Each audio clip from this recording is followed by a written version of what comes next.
Welcome to What If We Can Change It All, the podcast. A podcast created by Movement.Medicine. My name is Shadisa. And my name is Janina. We believe that we have the power and therefore we can change it all. This podcast is all about reclaiming your power.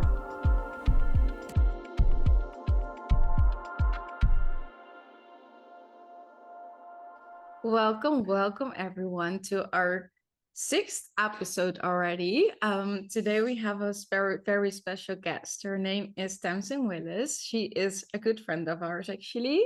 She's also my colleague. She is like a lot of things, but I'm just gonna let her introduce herself. She has some amazing stories to share with you guys and is an amazing wise woman, and I think very inspiring for a lot of people. So yeah, Tamsin, do you want to introduce yourself? Yeah, thank you so much for the introduction, G. So yeah, my name is Tamsin. I am from England, but I am currently living in the south of Spain, in Marbella. The reason why I'm here is because I started my health journey seriously, probably about 8 years ago now, maybe 10 years ago, but 8 years, like seriously, when I left everything in England to move to Spain to be in the warmer climate, because I found that being warm and looking after myself and my body was the most important thing, and I was the only one that could do that. Cool. Thank you. Actually, I kind of want to dive in like straight. Would you like to share something about your health story? And yeah, sure. So this is a big journey of transformation with my health. From the age of 8, I was diagnosed with ulcerative colitis. So for those people that don't know what that is, it's a large intestine chronic illness that cannot be cured unless you have it removed, which I did. And it wasn't just a little bit removed and then I went back to normal life. I had my entire large intestine taken out, which for an 8 or 9-year-old child at the time was an incredible feat. People of that age, children, didn't get ulcerative colitis. It normally happens like later teens, 20s, early 30s. So I went undiagnosed for such a long time, for about a year. My dad took me to about 8 different doctors, and they were like, she's fine, she just doesn't want to go to school, just make her do the things. But I was going to the toilet 25 times a day. Number 2. It's a bit the story, right? So you can imagine, like, I'm a small person anyway, and as a child I was super small. I was literally could not absorb any of my food. It was in and out within, I don't know, half an hour, if not more. So that was quite traumatic, as you can imagine, and trying to hide that as well. Like, I couldn't function. I couldn't go to school. I couldn't sleep. I was constantly on the toilet when all I wanted to do was play with my friends and go to brownies, and I wasn't able to do that. And I quickly realized that if I didn't eat, then I didn't go to the toilet. So I started hiding my food. I would throw my school lunch in the bin. Like I like have all the tricks in the world. Like just put that over there. I used to wrap I remember I used to have like my stepmom giving me fish fingers and all these kind of foods that they thought that I would like, to try to get me to eat, and I'd like put them in tissue and put them in my pocket and then go, I'm just going to play outside, and then like hide them under a car or like crazy stuff, just to get rid of the food, because that equals not being able to sleep, not being able to go to brownies, but then obviously that then had a knock-on effect as well. Yeah.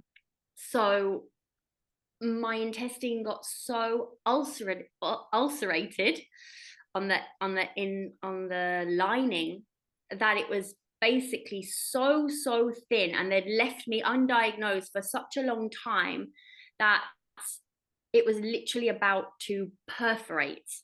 And if you imagine the waste in your body perforates, goes into your bloodstream.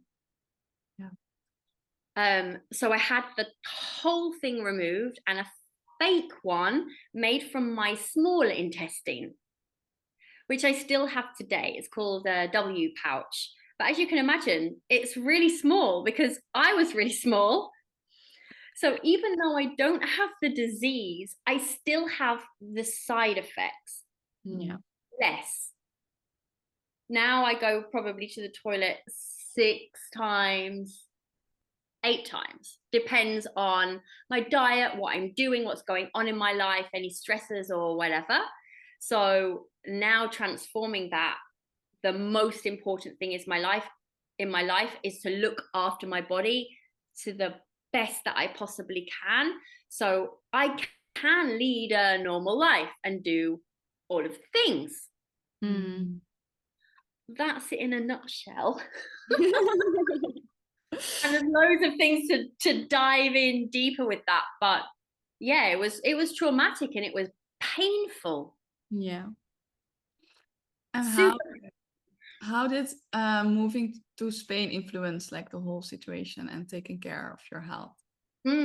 So this is a story that I love to tell, because I was working in a hair salon, and I did that from when I left school, and I qualified as a hairstylist and makeup and all of the things. But actually that industry is really, really stressful on the body, which I didn't know. I was just like, oh, what do I want to do when I leave school? Oh, I want to be a hairdresser. I wasn't academic because I never finished anything at school. Like from the ages of 9 to 13, I didn't really go to school. Because I was always in hospital. So that one initial operation led to 7 more emergency operations because they kept going wrong. So yeah, I'd moved salon. Like we had 3 salons. The guy that I worked for, and he was very good. He was always very understanding, and he influenced my life even to this day. And I will love him for my training forever. But the job in itself wasn't serving me. But I didn't know that, so I pushed and pushed, and I was there for 15 years. And I remember standing in the window of the salon, and I was dressed in a Santa's outfit. It was Christmas Eve, wrapping presents. I was freezing, and my friend Becky was there, and it was just like a ping moment. And I said to her, if I'm here this time next year, you have permission to slap me, punch me, shoot me. I don't care. I cannot be here this time next year. And I'd had many opportunities to escape before. I'd had boyfriends that were like, Tams, darling, just, you don't have to work. You can stay at home. I'll look after you. And I did go down that route for a few years, but I wasn't happy. And I always ended up going off with somebody else or not behaving as I should, or I thought I should, because I was caged, Yeah. It didn't work out for me. I was like, no, there's got to be more than that to life. And in a very conservative town that I worked in, there wasn't any spiritualism, there wasn't any yoga, there wasn't any of that yet, but I was constantly aware that I was different to my friends that wanted to get qualified, go do the normal things, go traveling to Australia and Thailand for a year, then come back, do their advanced whatever, then get married, have the kids, the husband, the dog, and all of that. And I was just like, no, this just feels like someone's standing on my head. I was like, no, I can't do this. So I knew that when I always went on holiday, I always felt so much freedom and so much ease in my body, especially my joints, because I suffered with a lot of joint pain. And I thought, I've got to move abroad. I've got to get out of here. So I sold all of my stuff, like all the stuff that my rich boyfriends had bought me, my shoes, my bags, my coats, everything, to pay for a course to teach English abroad. So I was working at the salon, studying 3 times a week and at the weekends. So I was like depleting even more, but I knew that it was only for a short amount of time until I could find my freedom.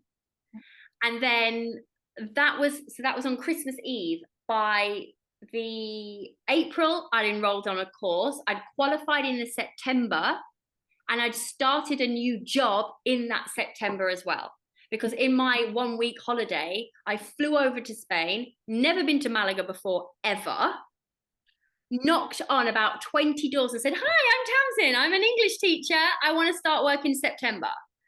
The first door that I knocked on gave me a job that day and said, come back in September. We'd love to have you. I had no experience in actual teaching, but I knew I had to get out of England.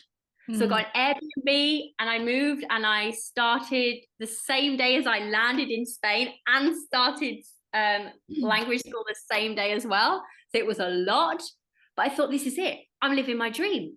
And I really, really was. And I was very happy with that for a long time, because I felt well.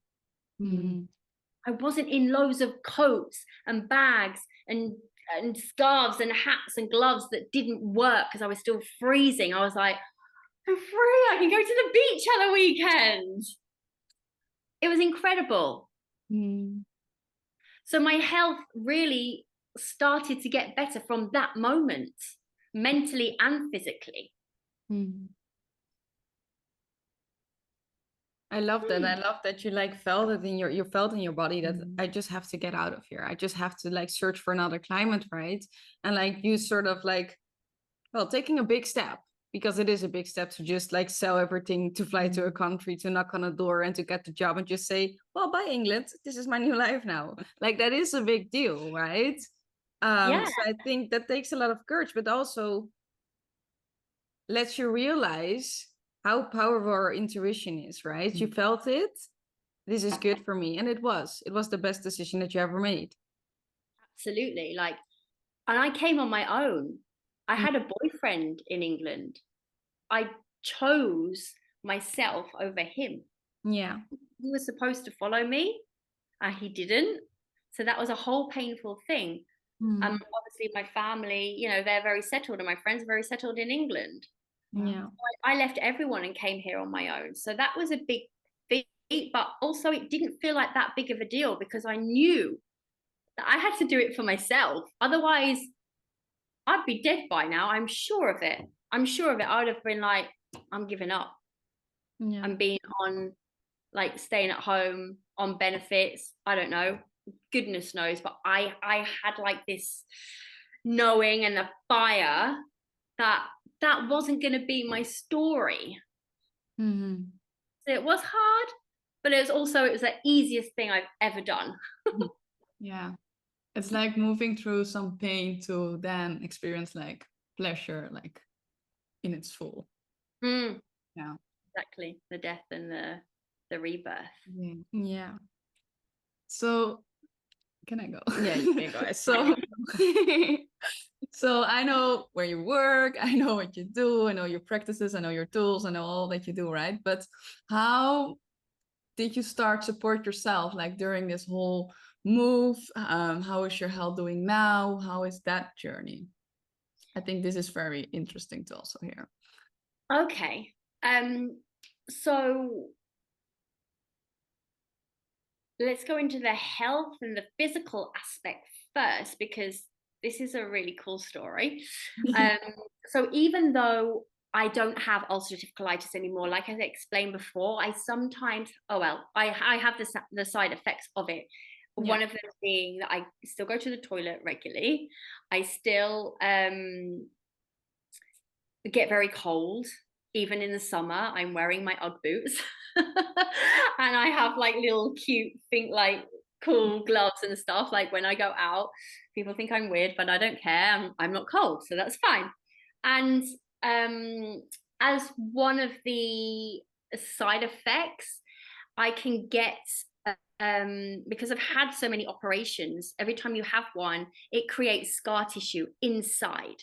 So even though I've got a scar from like in between, well, kind of like where my breastbone is down to my kind of pelvis, on the outside, on the inside is very scarred. Mm-hmm. And these adhesions or scar tissue can become inflamed and become very, very painful, which means that I end up in hospital and the pain is that extreme that I need to have intravenous morphine, intravenous antibiotics. And now understanding more, goodness knows why they gave me antibiotics, because it's not an infection. But anyway, that's another story. Pharmaceuticals. And like saline and all the normal things like that go through a drip, which is very, very distressing for me, extremely distressing, because I have little veins and they don't like needles, and half of the battle is getting a line into me so then I can have the pain meds. Yeah. So sometimes instead of like going into hospital, someone puts a needle straight in like you see on TV and everything's good and they're fine 10 minutes later, try like 4 hours of being in pain and then wiggling needles. And they try here, they try here, they try here, they try here, they try here, in my foot, like everywhere. It's horrible. So that's very stressful. Then the other stressful thing is that there is no permission in hospital to be touched. Mm-hmm. I didn't realize this until I later started working on my inner child and trauma healing.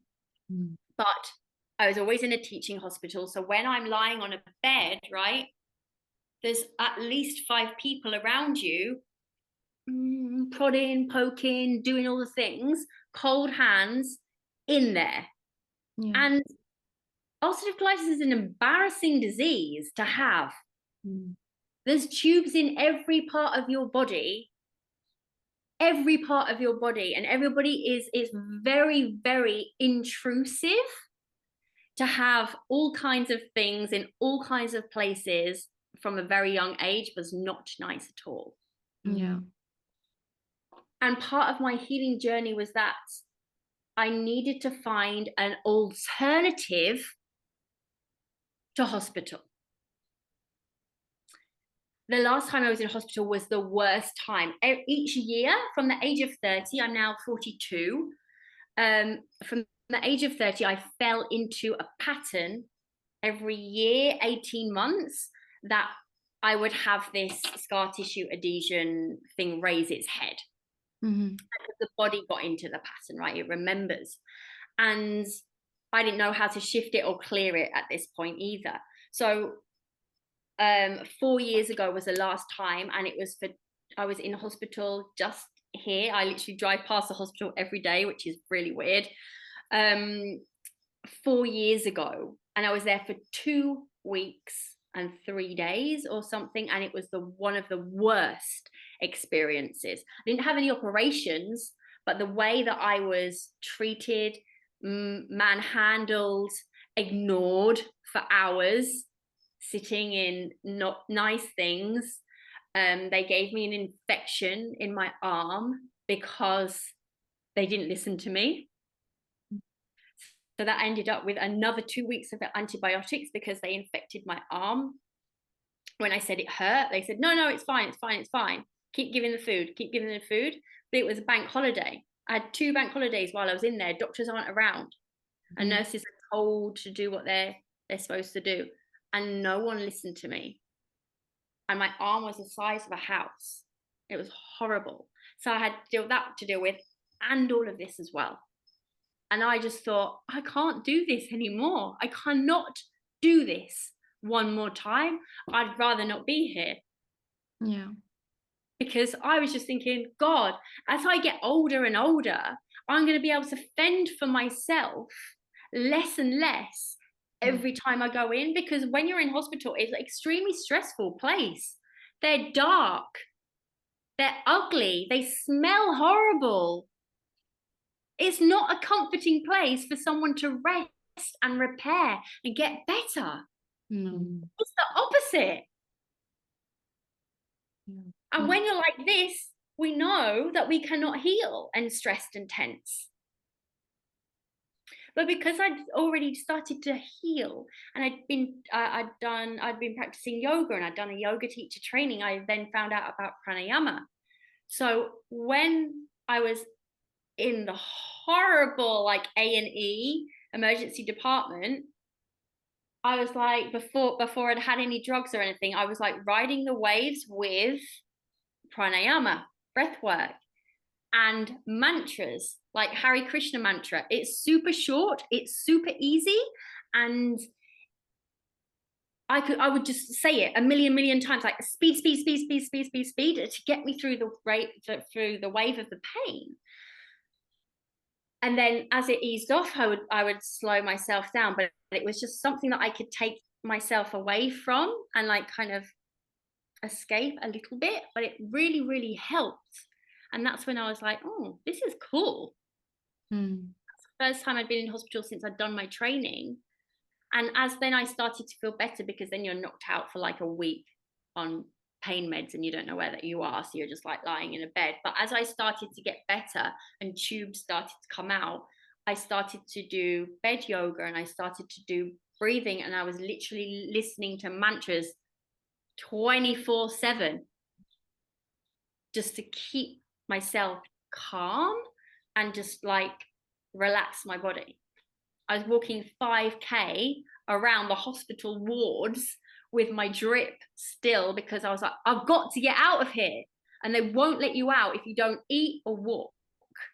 But then they were still giving me the injections that they always give you as if you're lying in a bed and not moving your body. So I was like, I don't need that, but yes, they give it to you. So it's like, I don't need this. I don't need this. I'm good. I've been eating for 2 days and I'm fine. I've got a scar on my nose where they ram things down like it was barbaric. My friend came in, she said, it's barbaric in here. It's horrible.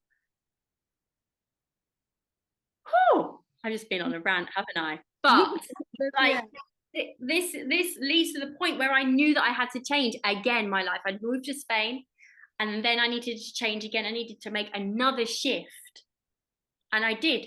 And 6 months later, I found A&F, which is a holistic therapy that's kept me out of hospital for 4 years. That's the longest time in my life ever.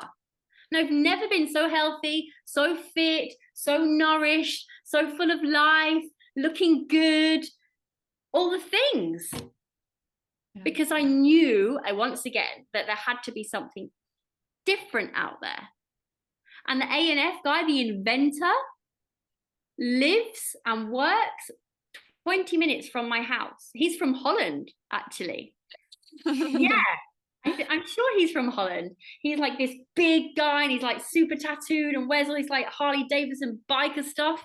I was a doctor, like a medical doctor, and then moved over to holistic and invented these discs, and it's just changed my life. And because I'm such a special case, I get sponsored by them, which is incredible, because holistic health isn't always cost effective. Yeah.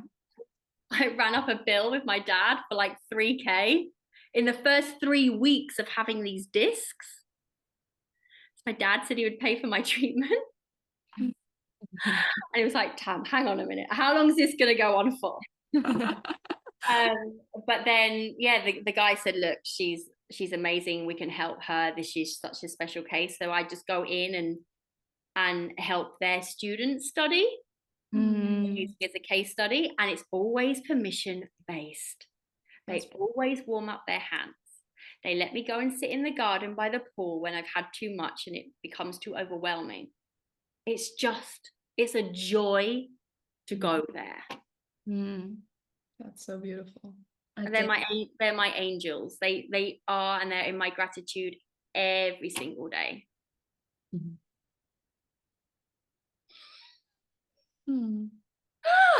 It's right.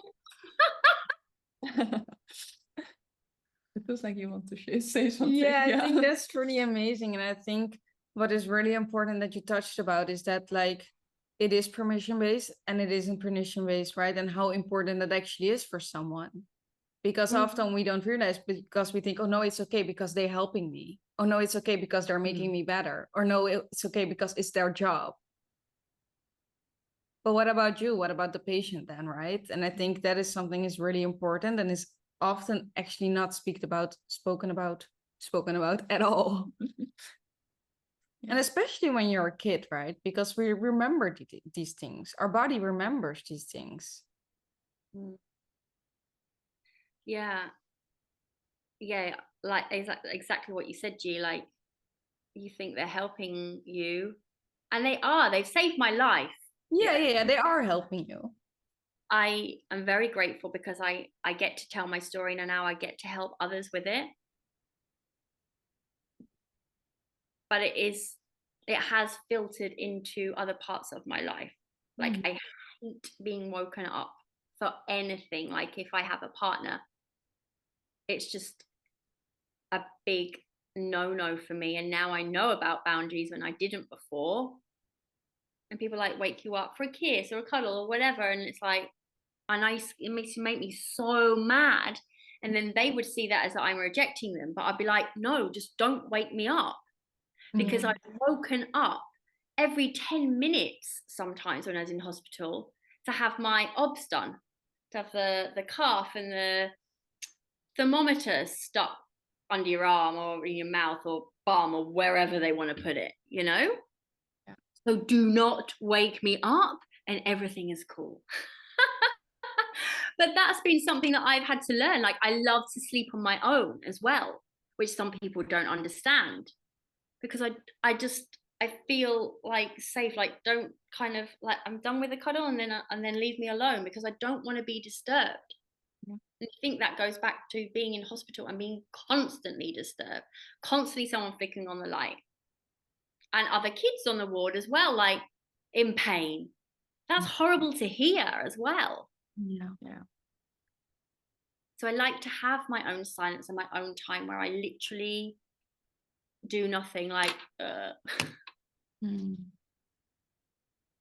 Yeah, I think it's so interesting how I don't want to say how there's not, but how there's, in this case at least, no consideration in how it influences your life, right? And not only in that point, but also later and still, which is like normal, but it's not, I don't want to generalize, but mostly it's not what they learned. They just learn how to treat you in that moment. But there's so much more after that. And yeah, it's also a shame that people have to go through that. And mostly also don't know that all these like things, like not wanting to be woken up and stuff like that's connected to that, right? I think if you didn't go on this journey, you weren't probably aware of that, and then it was just something that probably was wrong with you, right? Because it's also not standard in relationships that you hate that. So yeah, it's super interesting how it also ripples in the rest of your life, which is so like understandable, but so many people are not aware of that. Yeah, and it's important to find people, your tribe, that do understand that, because it filters through to friends as well, and friendships. Like, I can't go out tonight, or it was always I can't go out. It, like, when you're younger and everyone, especially in a hair salon as well, like everyone was going out Thursday, Friday, Saturday night. That was standard. And then we'd come in at 4 and then we'd start work again at 9. It's like, it's crazy. but I didn't realize how much I was damaging myself by always saying yes. When you stop saying yes and start saying no because you're absolutely like drained, people are like, oh, what's wrong with Tamsin? And then they stop asking you because they think that you're no fun anymore. Yeah. And when you're used to being the fun girl and then not because you choose something different, that's hard as well. They don't truly understand where you're coming from because we're not educated like that. No, not at all. Not at all. But by shedding those friends, we know creates space for new ones, like you two.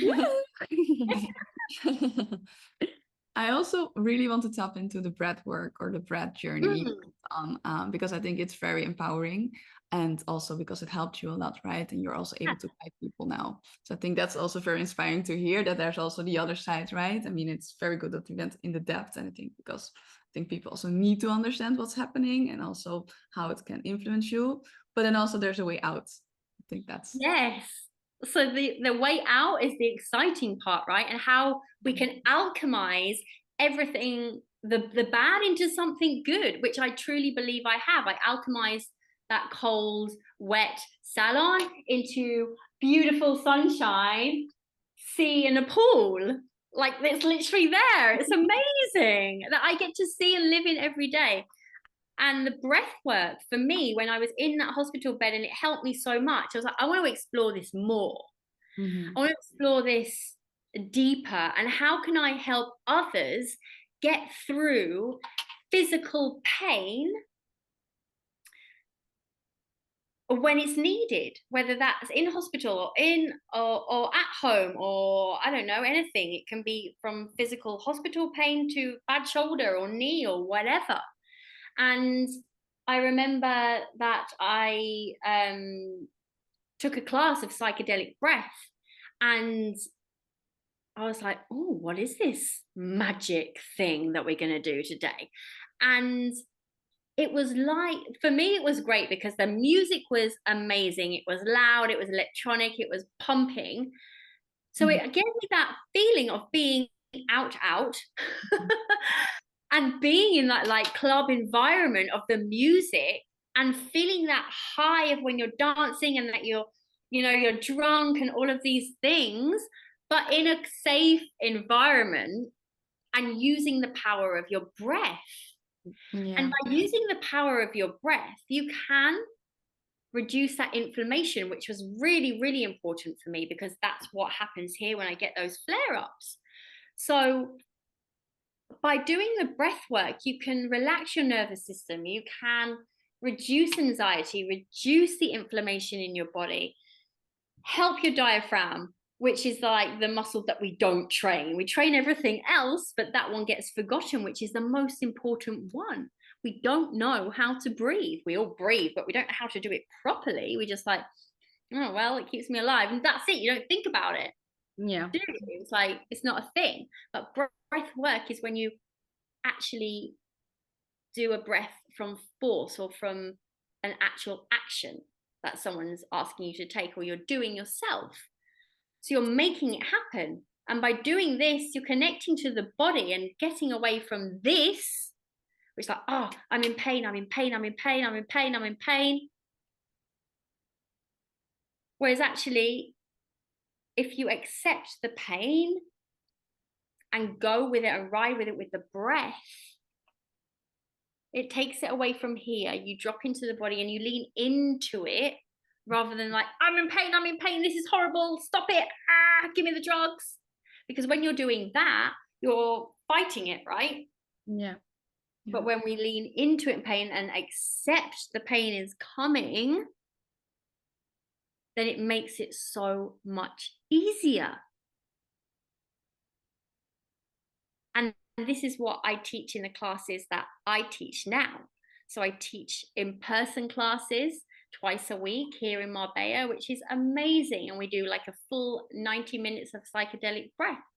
And the transformations that the people have And doing it like in a tribe when everyone in the room is breathing together is powerful. It's an emotional release. So, you know, sometimes when I do my own practice, I'm getting rid of things that I no longer need in my body.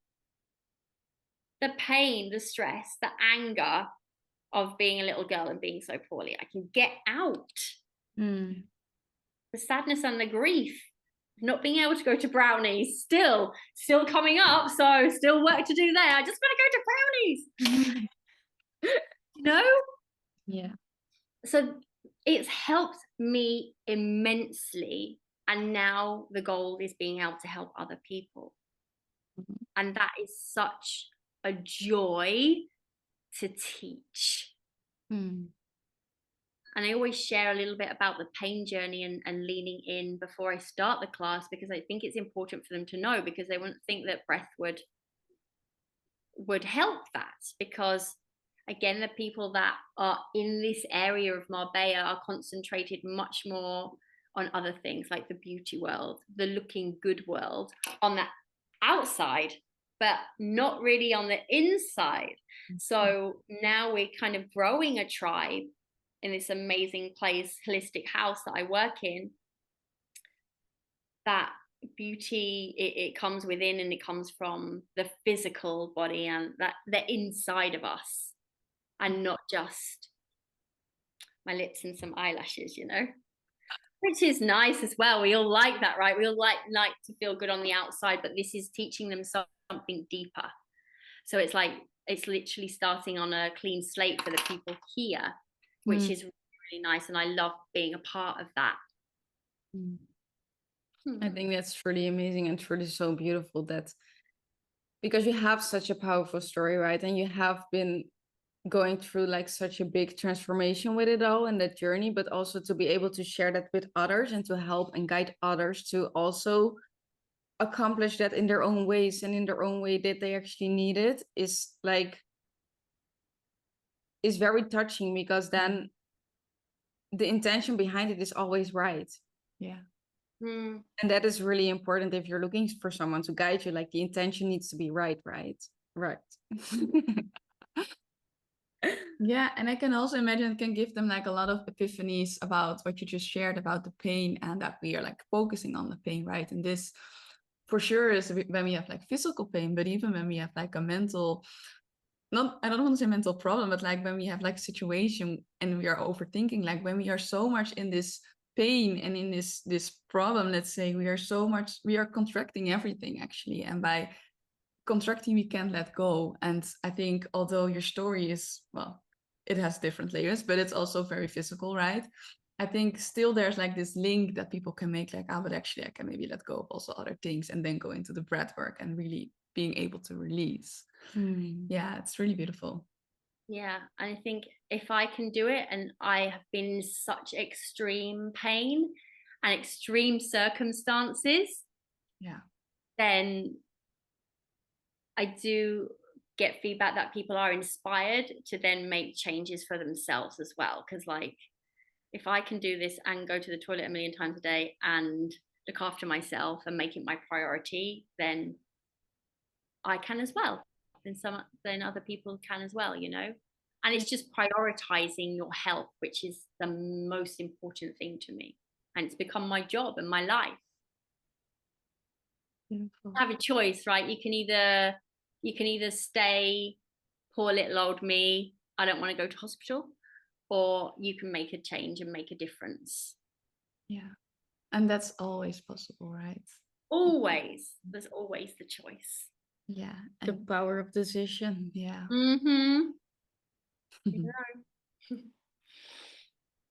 So we always ask our guests what their ultimate tip would be for the listeners. Be for you. Mine would be follow your gut, connect to your body, and listen to it. Listen to your body. And I know that sometimes people can think that's hard and like, oh, but you did it because X, Y, and Z.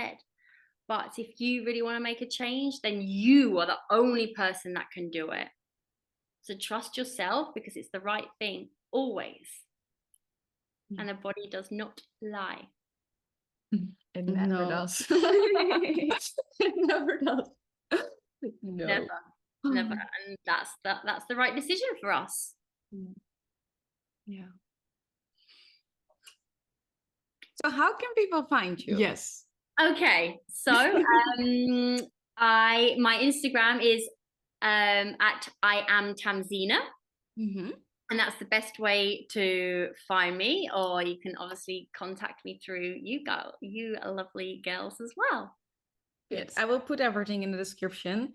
I do want to say, like, do you, because you give like in-person classes in Marbella, but do you also give online things? Yes, so I teach in private portals as well. And very happy to come into different portals and teach on various different things. For example, the breathwork is my passion. And also it always comes with a topic, so it can be designed especially for your portal or your online container as well. So this is really fun to do, and we can have a really deep connection and amazing music through the screen, through Zoom as well. So yeah, I'm available for that, for one-to-one sessions and group sessions as well. But you can contact me on Instagram for that, or again through you guys. We can both highly recommend it because we both had the pleasure to experience it. So definitely check Tamsin out and everything that she does, because she's really good in what she does. It's really a deep experience, and the music really makes it a next level experience. So yeah, go check it out.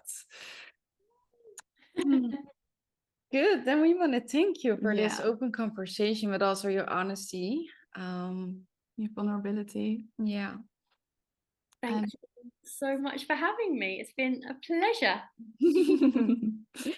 Good. This is it. Yes, right? This is it, actually. Yeah. So thank you so much. We will see you all in our next episode, and enjoy your day. Ciao, ciao. Ciao.